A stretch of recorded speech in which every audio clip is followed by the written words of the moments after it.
Water world. इस movie की शुरुआत होती है केविन कॉस्टनर से, जो इस मूवी में मैरिनर का रोल प्ले कर रहे हैं। ये तब की बात है जब सारे पोलर आइस कैप्स पिघल चुके हैं और सारी ग्लोब अंडर वाटर है। यहाँ सब मर चुके हैं सिवाय उन लोगों के जो पानी में रहकर सरवाइव कर रहे हैं। मगर कुछ लोगों का मानना है कि अभी भी ड्राई लैंड है जिस पर जिंदगी मुमकिन है। तो मूवी में देखते हैं क्या मैरिनर और बाकी लोग उस ड्राई लैंड को ढूंढ लेंगे और वहाँ पहुँचने में कामयाब होते हैं या नहीं। यहाँ मैरिनर कश्ती पर काफी अरसे से रह रहा था और उस कश्ती को उसने अपने घर की तरह बनाया हुआ था। वो खाने की तलाश में पानी में जाता है, शायद उसे कोई मछली मिल जाए, मगर काफी देर तक ढूंढने के बाद उसे कुछ नहीं मिलता। वो वापसी से अपनी कश्ती पर आ जाता है। तभी उसकी नजर एक और कश्ती वाले पर पड़ती है जो इससे कुछ बातें करता है। कहता है समंदर का असूल है, जब दो स्ट्रेंजर समंदर में मिलते हैं तो एक दूसरे की मदद करते हैं, अपना सामान एक दूसरे के साथ एक्सचेंज यानी अदला बदली करते हैं। मगर मैरिनर उस बंदे को नहीं जानता था और जब वो खाने की तलाश में पानी में जाता है तो वो आदमी उसकी कश्ती में आकर उसकी माल्टी चुरा लेता है। अब मैरिनर की बात सुनकर वो मना कर देता है, कहता है नहीं, मैं तुम्हारे साथ अपना कोई भी सामान नहीं बदलना चाहता, ना ही मुझे तुम्हारी मदद चाहिए। ये कहते हुए वो अपनी कश्ती वहाँ से ले जाता है क्योंकि उसे लगता है कि इसे माल्टी चुराने वाली बात का पता चल चुका है और वो बहाने से मुझे अपने पास बुला रहा है, इसलिए वो वहाँ से जाने का फैसला करता है। इतनी ही देर में उनकी नजर समुद्री लुटेरों पर पड़ती है। जब वो आदमी थोड़ा आगे जाता है तो मैरिनर को उसकी माल्टी दिखाकर चिढ़ाने लगता है। ये देखते ही मैरिनर को काफी गुस्सा आता है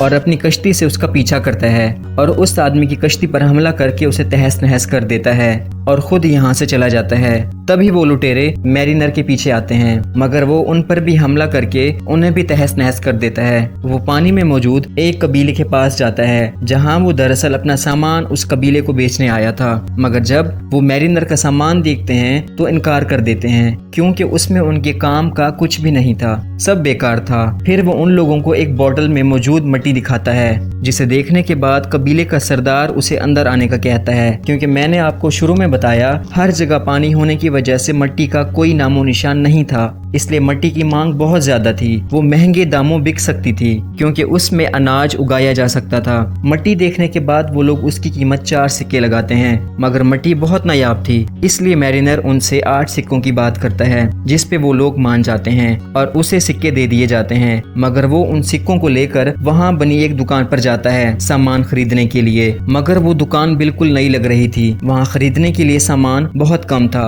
उस दुकान की मालिक का नाम हेलन था, जो इस मूवी की दूसरी मेन कैरेक्टर है। मैरिनर उससे एक टमाटर का पौधा और कुछ पानी लेता है, जिसके बदले वो अपने आधे पैसे हेलन को दे देता है क्योंकि वहाँ साफ पानी की भी कमी थी और समंदर का पानी तो बिल्कुल नहीं पिया जा सकता था। अब जब वो वहाँ से जाने लगता है तो कबीले के कुछ लोग एक लड़की को उसके पास लाते हैं, कहते हैं अगर तुम इससे शादी करो तो तुम जो चाहे यहाँ से ले जा सकते हो। अब कबीले वाले ये सब इसलिए चाहते थे क्योंकि मैरिनर बहुत ज्यादा बहादुर और ताकतवर था, जबकि इसके मुकाबले में उस कबीले के लोग बहुत बुज़दिल। उनका ये मानना था शादी के बाद मैरिनर का जो बच्चा होगा वो भी इसी की तरह बहादुर होगा। मगर वो इस सब के लिए साफ साफ मना करके वहाँ से जाने लगता है, जिससे कबीले वालों को कुछ अजीब लगता है कि इसने इस सब से मना क्यों कर दिया। वो काफी वक्त से अकेला समंदर में भटक रहा था। अगर वो इंसान होता तो इस प्रपोजल को रिजेक्ट ना करता, वो जरूर मरमेड यानी जल परी होगा। तभी तो उसने इस लड़की को एक्सेप्ट नहीं किया, जिससे वो लोग मरमेड को वहाँ से जाने नहीं देते और मारने लगते हैं। तभी वहाँ एक आदमी की नजर मैरिनर के कानों के पीछे पड़ती है। उसे एक निशान नजर आता है जो जल परियों के कानों के पीछे होता है, जो देखकर वो आदमी घबरा जाता है, उसे पानी में फेंक देता है, जिसके बाद वो लोग उसे पानी से निकालकर एक पिंजरे में कैद कर लेते हैं। वो लोग अब उसे पानी में डुबोकर मारने का सोचते हैं क्योंकि ये लोग किसी भी आदमी को मारकर उसके जिस्म को खाद के तौर पर इस्तेमाल करते थे। मैरिनर को मारकर वो भी इसके साथ यही सब करने वाले थे, मगर इससे पहले वो ये सब करते समुद्र के लुटेरे उनके कबीले पर हमला कर देते हैं। तब हड़बड़ी में सब लोग इधर उधर भागने लगते हैं। अब ये कोई मामूली लुटेरे नहीं थे, बल्कि काफी खतरनाक और अमीर थे क्योंकि इनके पास काफी बड़े बड़े और महंगे हथियार थे। इसके अलावा उड़ने वाले कुछ जहाज भी थे जो कि उस वक्त में किसी के पास भी नहीं थे। वो लोग अपने हथियारों से उस कबीले पर लगातार गोलियां चलाते हैं, जिस वजह से उस कबीले का बहुत बुरा हाल हो जाता है। वहाँ धुआं उठ रहा था, सब कुछ टूट गया था, कबीला पूरी तरह से तहस नहस हो चुका था। फिर वो दुकानदार यानी हेलन जब मैरिनर को डूबते हुए देखती है तो उसके पास आती है, कहती है मैं तुम्हें बचा सकती हूँ, मगर इसके लिए तुम्हें मुझे अपनी कश्ती पर ले जाना होगा, जिसके लिए मैरिनर मान जाता है। तो फौरन हेलन उस पिंजरे का ताला तोड़कर उसे बाहर निकाल लेती है, जिसके बाद वो हेलन और उसकी बेटी एनोला को अपने साथ कश्ती में ले जाता है। यहाँ हमें एनोला की बैग पर बने निशान को दिखाया जाता है जो किसी ड्राई लैंड का नक्शा था। ये वो जगह थी जहाँ ठोस जमीन है, जहाँ वो लोग अपनी जिंदगी गुजार सकते थे। यहाँ पर वो हेलन को बताता है कि वो सच में जल परी है। वो हेलन को चॉइस देता है, तुम्हें या एनोला को इस कश्ती से जाना होगा। मतलब मैरिनर के साथ सिर्फ एक जा सकती थी और एक को मरना होगा, क्योंकि मैरिनर के पास पीने के लिए पानी बहुत कम था और अगर उन दोनों में से एक ना मरता तो वो तीनों पानी की कमी की वजह से मर सकते थे। ये सुनकर हेलन परेशान हो जाती है अपने और अपनी बेटी के लिए, मगर किसी तरह वो उसे मना लेती है। इसके बाद हम उन खतरनाक लुटेरों के सरदार को देखते हैं जो अंधा होने के साथ साथ थोड़ा पागल भी था। उसमें बहुत गुस्सा था।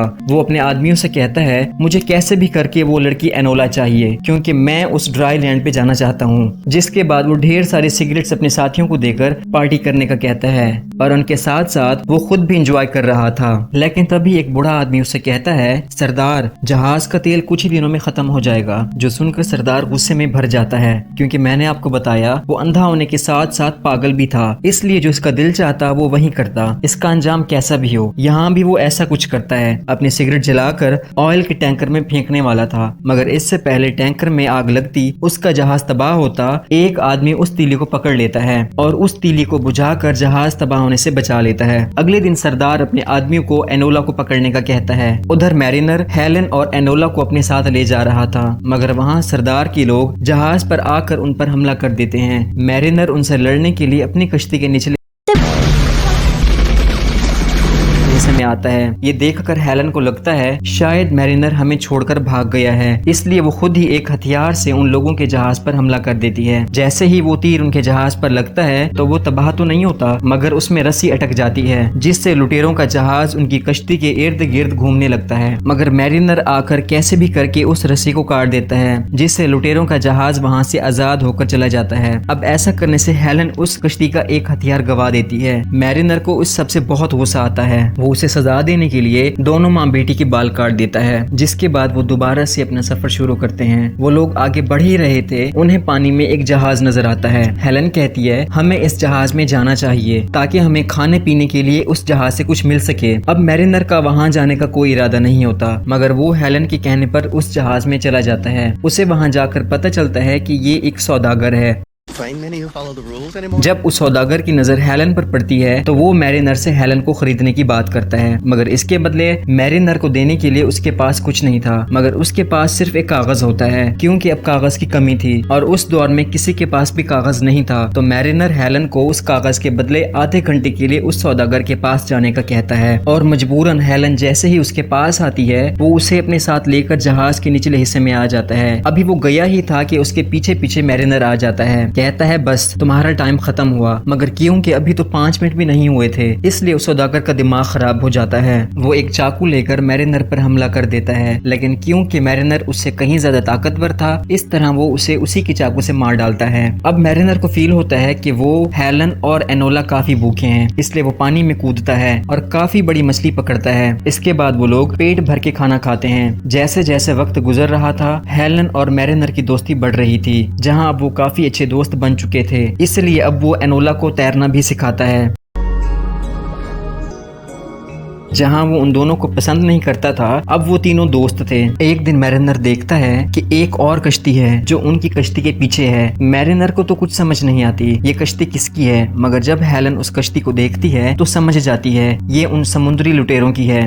वो इस बारे में मैरिनर को बताती है और ये भी कि ये लोग एनोला को लेने आए हैं क्योंकि उसकी बैक पर एक ड्राई लैंड का नक्शा है जो एक आइलैंड है। ये सुनकर मैरिनर उसकी बात नहीं मानता क्योंकि पूरी दुनिया तबाह हो गई है, फिर ये कैसे खुश्क जमीन हो सकती है। हेलन कहती है ये बात बिल्कुल सच है क्योंकि जब एनोला मुझे मिली थी उसके हाथ में मिट्टी थी। अब तुम बताओ, मिट्टी तो जमीन पर ही मिल सकती है ना, क्योंकि एनोला हेलन को पानी में डूबते हुए मिली थी। और ये सब सुनकर मैरिनर को भी काफी गुस्सा आ जाता है और वो हेलन को एक सबमरीन में डालकर पानी की गहराइयों में ले जाता है। अब नीचे आकर हेलन देखती है यहाँ नीचे कई सारी शानदार इमारतें थी जो सब कुछ तबाह होने की वजह से डूब गई हैं। जब ये लोग वापस आते हैं वो समुद्री लुटेरे उनके काफी करीब आ चुके हैं क्योंकि अभी भी वो एनोला के पीछे पड़े थे। आखिरकार उनकी कश्ती पर आकर वो उन दोनों को पकड़ लेते हैं। वो पागल सरदार मैरिनर से एनोला का पूछता है और एनोला मैरिनर और हेलन के समंदर जाने के बाद डर से छिप जाती है क्योंकि उसे लगता है कि वो उसे छोड़कर जा चुके हैं, जिससे अब वो दोनों नहीं जानते थे। कहते हैं हमें नहीं पता। ये सुनते ही सरदार को उन पर काफी गुस्सा आ जाता है। वो उन दोनों को मारने का हुक्म दे देता है। अब हम बच्ची को देखते हैं जो और कहीं नहीं बल्कि उसी कश्ती के नीचे छिपी हुई थी। वो उस सरदार की मारने वाली बात को सुनकर बाहर आ जाती है, जिसे देखने के बाद सरदार फौरन से एनोला को पकड़ लेता है। अब इसे लड़की मिल चुकी थी मगर अभी भी वो मैरिनर और हेलन को मारने वाली बात पे डटा हुआ था। मगर इससे पहले वो उन दोनों को कुछ कहते मैरिनर हेलन को लेकर जल्दी से पानी में चला जाता है। वो लोग उन पर गोलियां भी चलाते हैं मगर वो कैसे भी करके इन सब से बच जाते हैं। हेलन कहती है मैं इंसान हूँ और पानी में सांस नहीं ले सकती, जो सुनकर मैरिनर उसे अपना सांस देता है क्योंकि मैंने आपको पहले बताया वो एक मरमेड था। मगर कुछ देर बाद जब ये लोग बाहर आते हैं तो देखते हैं उन लुटेरों ने इनकी कश्ती को तहस नहस कर दिया है। मगर क्योंकि अब इनके पास कोई भी जहाज या कश्ती नहीं थी इसलिए मजबूरन उन्हें उसी कश्ती में रहना पड़ता है और वो आपस में बातें करते हैं। तभी मैरिनर को पानी से एक कागज मिलता है। ये वही कागज था जो उस सौदागर ने हेलन के बदले में उसे दिया था। उस कागज पर भी उस जमीन की तस्वीर ही बनी हुई थी, जो देखकर वो समझ जाता है कि सच में अभी भी जमीन पर मिट्टी है और वो जगह वही आइलैंड था। मगर वहां जाने का नक्शा किसी और के पास नहीं बल्कि एनोला के पास था, यानी उसकी बैग पर बना हुआ टैटू। अब वो फैसला करता है कुछ भी करके वो उस बच्ची को ढूंढ कर रहेगा। मगर उस कश्ती की हालत अब ऐसी नहीं थी कि वो दोनों उस पर सफर करते। इसके बाद एक आदमी हवाई गुब्बारे में आता है और हेलन को पुकारने लगता है। उसे देखते ही हेलन उसे पहचान लेती है क्योंकि वो उसके कबीले का आदमी था। वो उन दोनों को रस्सी फेंककर अपने गुब्बारे में बुला लेता है, जिसके बाद उनका मकसद उन लुटेरों को ढूंढना था। काफी ढूंढने के बाद आखिरकार मैरिनर को उनका जहाज मिल जाता है, जहां वो छिपते छुपाते इस जहाज में छुप जाता है। इसके बाद वो सरदार के सामने जाता है और कहता है उस बच्ची को हमारे हवाले कर दो। मगर वो ऐसा करने से साफ साफ इनकार कर देता है और ये इनकार सुनकर मैरिनर को बहुत गुस्सा आता है और अपने पास रखे बॉम्ब को साथ वाले तेल की टैंकर में डाल देता है, जिससे वहां काफी बड़ा धमाका होता है और काफी सारे लुटेरे मारे जाते हैं। इसके बाद मैरिनर बच्ची को ढूंढने लगता है मगर वो सरदार एनोला को लेकर एक जहाज में बैठकर वहां से जाने लगता है। मगर इससे पहले वो वहां से जाता मैरिनर अपने हाथ से हमला करके उस जहाज को रोक लेता है, जिससे अब उसका जहाज भी तबाह हो गया था। तभी वहां गुब्बारे में बैठा आदमी और हेलन यहाँ पर आ जाते हैं और रस्सी के सहारे मैरिनर और एनोला को ऊपर खींच लेते हैं। तभी वो लोग देखते हैं लुटेरों के जहाज में एक बहुत बड़ा ब्लास्ट हो गया है, जिससे बचे हुए सभी लुटेरे मारे जाते हैं। मगर हैरत की बात ये थी वो लुटेरों का सरदार मरा नहीं था बल्कि वो अभी जिंदा था। अब वो मैरिनर पे गोली चलाता है मगर मैरिनर तो गोली से बच जाता है, मगर हड़बड़ी में एनोला गुब्बारे से गिर जाती है। अब एनोला को पकड़ने के लिए सरदार तीनों कश्तियों को भेजता है, मगर इससे पहले वो बच्ची को पकड़ पाते ठीक वक्त पर रस्सी के सहारे मैरिनर लटक कर एनोला को बचा लेता है, जिससे तीनों कश्तियां आपस में टकरा कर तबाह हो जाती हैं और आखिरकार वो मर जाते हैं। इन कश्तियों पर वो सरदार भी था, अब उसका भी खेल खत्म हो चुका था। बाद में पता चलता है हेलन के साथी को वो नक्शा दिखना आता था। वो एनोला की बैग पर बने निशान की मदद से उस ड्राई लैंड पर पहुंच जाते हैं जहां जिंदगी मुमकिन थी। वो लोग यहाँ आकर बहुत खुश हो जाते हैं। उन्हें यहाँ एक झोंपड़ी भी मिलती है जिसमें 2 ढांचे मिलते हैं। वो ढांचे किसी और के नहीं बल्कि एनोला के माँ बाप के थे, क्योंकि ये उन्हीं की झोंपड़ी थी। वहाँ वो टैटू वाला हथियार भी था जिसकी मदद से एनोला के माँ बाप ने वो टैटू उसकी बैग पर बनाया था। इसके बाद मैरिनर अपनी कश्ती लेकर वहाँ से उन तीनों को छोड़ने के बाद चला जाता है, क्योंकि वो जल परी था इसलिए वो पानी में रहना पसंद करता था। जिसके बाद हेलन और एनोला उसे जाता हुआ देखते हैं और इसी के साथ ये मूवी यहीं एंड होती है। Thanks for watching.